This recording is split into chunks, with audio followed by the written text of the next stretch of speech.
This content is AI generated for informational purposes only and should not be directly used for clinical decision-making. Hello, and welcome back to the Neurosurgery Hub podcast. I'm Dr. Aris, a senior attending neurosurgeon. And I'm Dr. Alara, a research fellow. Today we're looking at a fascinating new study from the Revista Medica del Instituto Mexicano del Seguro Social, published in 2026, titled Association Between Early Stenosis and Temporary Clipping in Treated Cerebral Aneurysms. This is a topic that hits home for anyone who spends time in the OR under the microscope.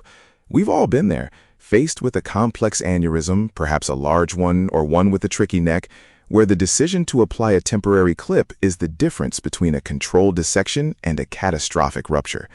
But there's always that nagging question in the back of our minds: what are we doing to that vessel wall? Exactly, Dr. Aris. The study, led by Mercado Guzman and colleagues, addresses that exact tension. They point out that while microsurgical techniques have optimized survival and functional prognosis, the direct manipulation of vessels and the pressure exerted by these devices can lead to endothelial damage and postoperative stenosis. Right. And the paper sets the stage by reminding us that temporary clips aren't just weaker versions of permanent ones. They are specifically designed for this purpose. They have a closing pressure of approximately 1 Newton, or about 60 to 90 psi. That's roughly half the pressure of a permanent clip. Plus, they have a flat, non-textured surface to minimize endothelial trauma. Despite those design features, the authors notes that there's still limited evidence and a lack of clear consensus on what constitutes a clinically relevant point of cutoff for vascular stenosis after temporary clipping. So they conducted a cross-sectional analytical study to see what's actually happening to the vessel caliber in the early postoperative period. I like the methodology here. They looked at 43 patients who underwent neurosurgical treatment for cerebral aneurysms. They recorded clinical and surgical variables and, most importantly, compared the pre- and post-operative vascular calibers. Ilara, walk us through how they measured that. They used high-resolution vascular imaging, angiotomography, angioresonance, and cerebral angiography. They were specifically looking for early stenosis. They used a paired student's t-test to compare the caliber before and after the intervention. They also looked at the frequency of residual aneurysms using scales like the CINDU scale and 3D imaging to ensure procedural safety. The results are where it gets interesting for those of us in the scrub sink. What did they find regarding the caliber? So they did find a statistically significant reduction in postoperative vascular caliber. The mean reduction was 5.2%, with a p-value of 0.007. 5.2%. Now, for the residents listening, we have to distinguish between statistically significant and clinically significant. A 5.2% narrowing is detectable on high-resolution imaging, but does it actually translate to a change in flow or an ischemic event? That's the key. The study found that despite this 5.2% mean reduction, the incidence of what they would call significant stenosis was actually quite low. Furthermore, they looked for associations between the stenosis and several factors: clip type, clinical factors, and crucially, the clipping time. But they found no statistically significant associations. That's a relief to hear, especially regarding the clipping time.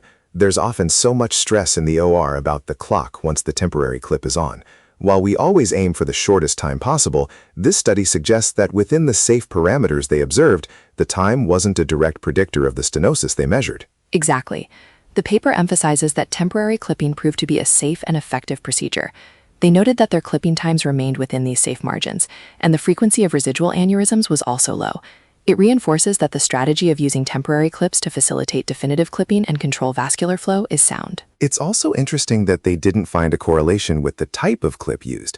It suggests that as long as we are using clips designed for temporary use, those with the lower Newton pressure and flat surfaces, the brand or specific model might be less critical than the technique itself. They also touched upon the importance of postoperative monitoring. They mentioned using the CINDU scale and 3D imaging to detect remnants. This systematic evaluation is what allows us to anticipate or reduce the incidence of vascular damage. Did the authors mention any specific subgroups of patients? I know at the local level, as they mentioned, there are questions about whether certain patients are more vulnerable. They actually mentioned that as a point of interest. But in their specific cohort of 43 patients, they didn't identify any clinical subgroups that were more prone to this early stenosis. They do, however, call for larger multi-center studies to confirm these findings and perhaps identify those more vulnerable patients in a larger power study. Let's talk about the why for a second. The paper mentions that the disease itself is a challenge because of the potential for subarachnoid hemorrhage and cerebral ischemia. When we apply a temporary clip, we're essentially trading a brief, controlled period of ischemia for the prevention of a major hemorrhagic event. The fact that the vessel rebounds to 94.8% of its original caliber on average is a testament to the safety of modern microvascular instruments. It's a very small price to pay for the safety it provides during the dissection of the aneurysm neck. The authors conclude that the procedure is safe and effective, with no significant relation to clinical or technical variables in their study. It's a good reminder for our residents. Don't be afraid to use a temporary clip if the situation calls for it. The data here suggests that the fear of causing permanent stenosis shouldn't outweigh the benefit of a controlled, safe clipping. But, as the authors say, we need to keep the clipping time within those safe margins. And we shouldn't skip the postoperative imaging. The study highlights that even though the stenosis wasn't clinically significant in most cases, it was measurable. Continued imaging follow-up is recommended to ensure that this 5.2% reduction doesn't evolve or reflect any underlying endothelial issues that could manifest later. Right. It's about that balance of intraoperative safety and long-term vascular patency. The CINDU scale mentioned in the paper, that's something our residents should be familiar with when evaluating their postoperative results for any residual remnants. Definitely.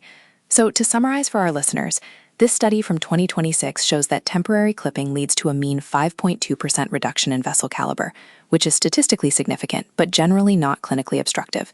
There was no direct link found between this reduction and the time the clip was on, the type of clip, or the patient's clinical background. It's a solid piece of evidence supporting our current microsurgical standards. It's always good to see the common wisdom of the OR backed up by analytical data. Temporary clipping remains a cornerstone of safe aneurysm surgery. Well, that's all the time we have for this episode of the Neurosurgery Hub podcast. Thank you for joining us. Keep your clips temporary and your outcomes permanent. We'll see you next time.